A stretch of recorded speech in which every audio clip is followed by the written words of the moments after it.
Heart talk bye आनंदी या माझ्या यूट्यूब चॅनलवर आपलं स्वागत आहे. माझ्या चॅनलवर आपल्याला नवनवीन मराठी कथा ऐकायला मिळतील. इथे सादर करत असलेल्या कथा या माझ्या स्वरचित आहेत. या कथा आपल्याला प्रतिलिपी या प्लॅटफॉर्मवरही वाचण्यासाठी उपलब्ध आहेत. आपल्या सुरू असलेल्या कथेचं नाव आहे तुम ही तो हो इन हार्ट, भाग 33, लेखिका आनंदी शेडगे. त्याआधी जर तुम्ही माझ्या चॅनलला अजून सबस्क्राईब केलं नसेल तर नक्की सबस्क्राईब करा, लाईक करा, शेअर करा. चला तर मग आपण आपल्या कथेला सुरुवात करूया. सकाळी झालेल्या प्रसंगाने अनोखी आपला कोऱ्या पेपर्सवर सही केली हे साफ विसरून गेली होती. तिला आता फक्त तिच्या घर मालकिनीची काळजी वाटत होती. तिच्या रूम बाहेर असलेले रक्ताचे थेंब कोणाचे असावेत, त्या काकूंना काही झालं तर नसावं हा प्रश्न तिला सतत सतावत होता. तिचं आज कामातही लक्ष नव्हतं. नशीब अर्जुन तिथे नव्हता, नाहीतर तिला चांगलाच ओरडा पडला असता. अनोखीने फोन केल्यानंतर प्रसाद तिच्या रूमकडे गेला होता. त्याने त्या रूम मालकिनीचा दरवाजा ठोठावला आणि पुढच्या क्षणाला दरवाजा उघडला गेला. आता पुढे प्रसादने दरवाजा ठोठावला. त्यानंतर अनोखीच्या घर मालकिनीने लगेच दरवाजा उघडला. त्यांच्या डोक्याला पट्टी लावलेली दिसत होती. अरे प्रसाद, तू ये ना आत, त्या काकू म्हणाल्या. नाही काकू, मला ऑफिसला जायला उशीर होतोय.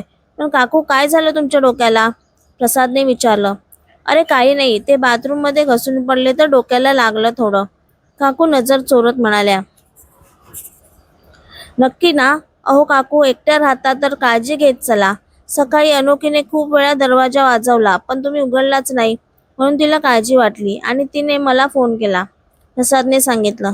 अरे हो, कदाचित मी त्यावेळी गोळ्या घेऊन झोपले असेल म्हणून मला आवाज ऐकू आला नाही, काकू कशाबशा हसत म्हणाल्या. पण त्यांच्या बोलण्यात हसण्यात कसली तरी भीती प्रसादला जाणवली. त्या एकतर खोटं बोलत होत्या नाहीतर नक्कीच काहीतरी लपवत होत्या असं प्रसादला वाटलं. काकूंचा निरोप घेऊन थोड्या वेळात प्रसाद ऑफिसला निघून गेला. अर्जुन साईटवर आपल्या केबिनमध्ये बसला असतानाच जयंत परत त्याच्या केबिनमध्ये आला. जयंत, मिळाली माहिती?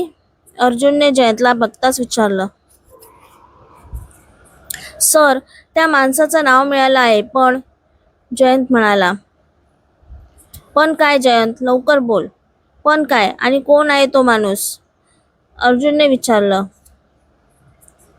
सर, ज्या अनोळखी नंबरवरून फोन येत होता त्या नंबरचा मालक कोणी जयराम सातपुते आहे, जयंत म्हणाला. जयराम सातपुते हा कोण आहे आणि तो हे सगळं का करत आहे? अर्जुनने आश्चर्याने विचारलं. तेच तर गौड बंगाल आहे सर.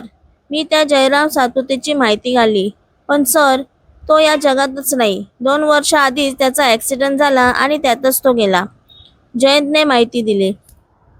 व्हॉट? म्हणजे याचा अर्थ त्याचा नंबर कोणीतरी दुसरा वापरत आहे, अर्जुन म्हणाला. जयंत, त्या जयराम सातपुतेबद्दल अजून काही माहिती मिळाली आहे का? अर्जुनने काहीसा विचार करत परत विचारलं. हो सर, महत्त्वाची गोष्ट म्हणजे तो जयराम सातपुते शिर्के अँड शिर्के ग्रुपमध्ये युनियन लीडर होता, जयंतने माहिती दिली. व्हॉट? शिर्के अँड शिर्के ग्रुपचं नाव ऐकून अर्जुनला धक्काच बसला. म्हणजे या सगळ्या मागे त्या मृणालचा हात आहे? ती मृणाल एवढ्या खालच्या थराला जाईल असं वाटलं नव्हतं, अर्जुन रागातच आपल्या टेबलवर हात मारत म्हणाला. जयंत, गाडी काढ. त्या मृणालला असं मी सोडणार नाही. तिने आजोबांचा ॲक्सिडेंट करण्याचा प्रयत्न केला आहे, अर्जुन रागात म्हणाला. येस सर, असं म्हणून जयंत लगेच बाहेर पडला. थोड्या वेळाने अर्जुन आणि जयंत दोघेही मृणालच्या घराच्या दिशेने निघाले. अर्जुन आणि जयंत काही वेळातच मृणालच्या घरी पोहोचले. अरे अर्जुन बेटा, तू इथे कसा? अर्जुनला बघताच महेंद्र शिर्के यांनी विचारलं. मृणाल कुठे आहे? अर्जुन खूप रागात आहे हे त्याच्या हावभावावरून आणि बोलण्यावरून कळत होतं. मृणाल, ती तर कृष्णराव यांना भेटायला गेली आहे. त्यांचा ॲक्सिडेंट झाला समजल्यावर ती लगेच तिकडे गेली, महेंद्र शिर्के आपल्या कपाळावरचा घाम पुसत म्हणाले. स्वतःच सगळं करून आता तिकडे कुठलं नाटक करायला गेली आहे? तुमच्या मुलीला सांगा माझ्या कुटुंबापासून लांब राहा, नाहीतर त्याचे परिणाम खूप वाईट होतील, अर्जुन रागाने लालबुंद होत म्हणाला आणि रागाने तिथून निघून गेला. अर्जुनचा राग आणि त्याचं बोलणं ऐकून महेंद्र शिर्के यांचे तर हातपायच गळून गेले होते. ते आपल्या डोक्याला हात लावून मटकन खाली बसले. पण त्यांच्या हातात तरी काय होतं? त्यांची मुलगी एवढी हट्टी होती की कितीही समजावल्यानंतरही ती ऐकत नव्हती.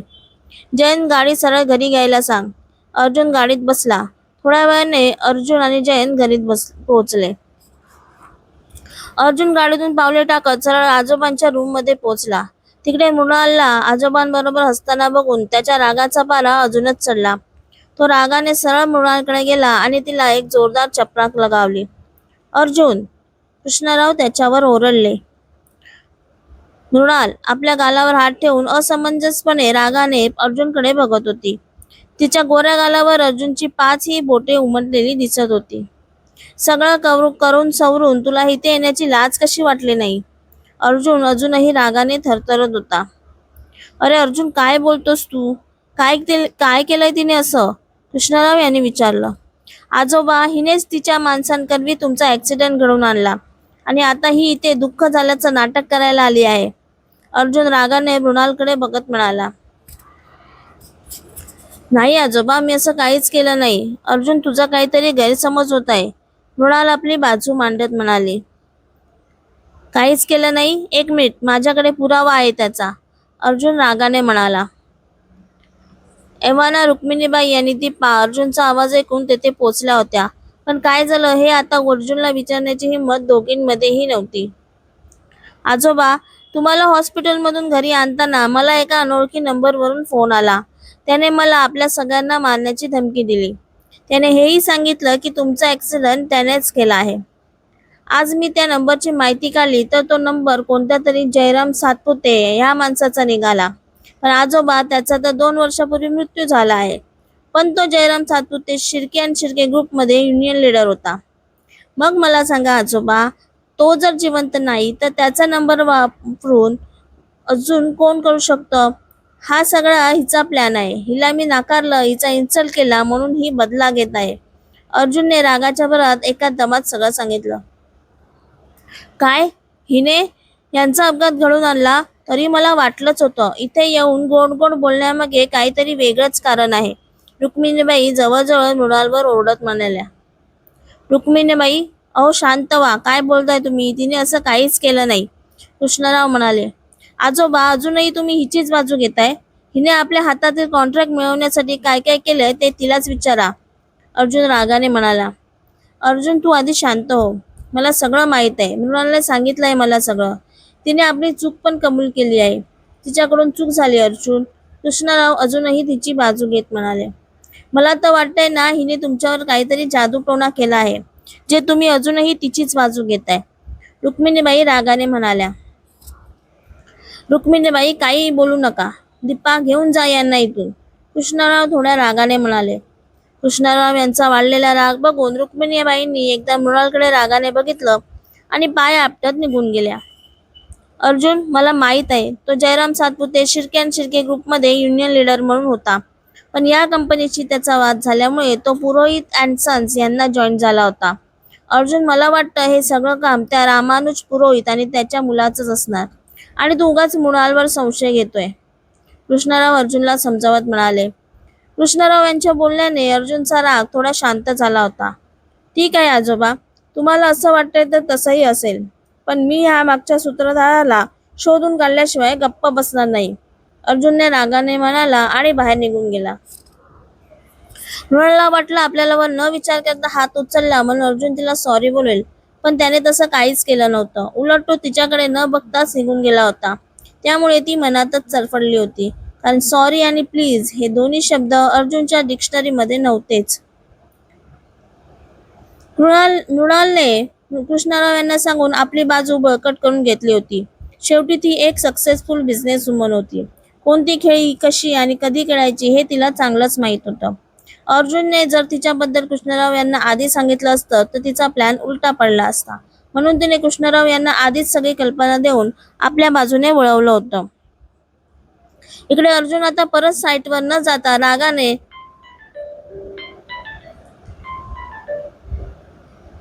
परत ऑफिसमध्ये आला होता.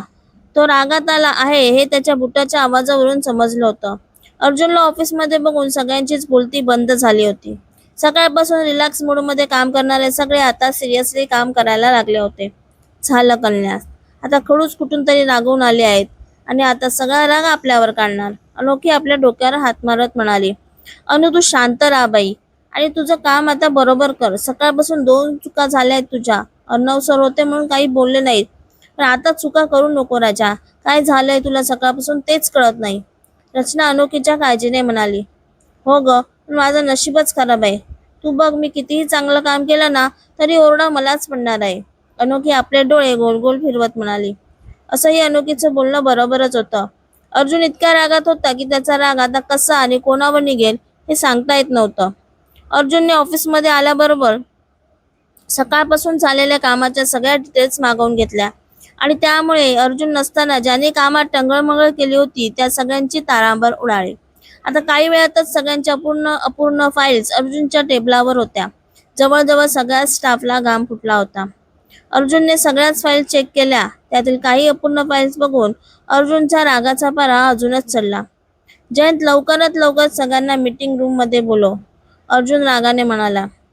जयंत काही मिनिटात सगळ्यांना मीटिंग रूम मध्ये जमा होण्यास सांगितलं. आता आपलं काही खरं नाही हा विचार करूनच सगळे हळूहळू मीटिंग रूम मध्ये जमा झाले.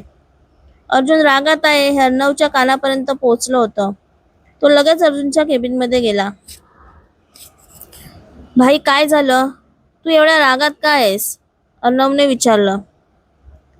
अर्णव, तुला नंतर सांगतो, आता मीटिंग रूम मध्ये चल, अर्जुन म्हणाला आणि दोघेही मीटिंग रूम मध्ये गेले.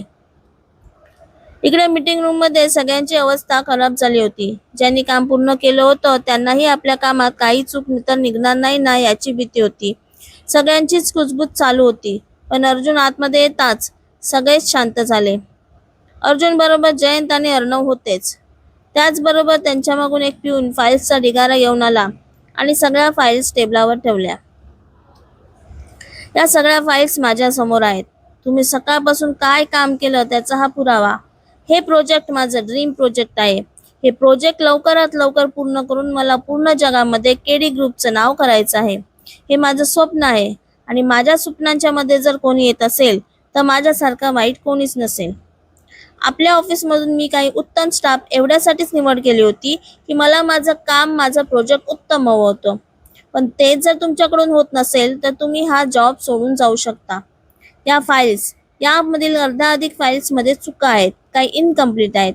मी हा प्रोजेक्ट सुरू होतानाच सांगितलं होतं तुम्हाला या प्रोजेक्टमध्ये वेळ काळ काही न बघता काम करावं लागेल. मग ही एवढी लापरवाही का? अर्जुन रागात आपल्या सगळ्या स्टाफवर आग पाखड करत होता. आणि आता मी ही मीटिंग ज्या महत्त्वाच्या गोष्टीसाठी बोलवली आहे ती गोष्ट म्हणजे तुमच्या सगळ्यांचे रेस्टिकेशन लेटर संध्याकाळपर्यंत तुमच्या हातात असतील. उद्यापासून तुमच्यापैकी कोणालाही ऑफिसला यायची गरज नाही. अर्जुन रागाने लालबुंद होऊन सगळ्यांकडे बघून म्हणाला. अर्जुनच्या या निर्णयाने अर्णव आणि जयंतही त्याच्याकडे आश्चर्याने थक्क होऊन बघत होते.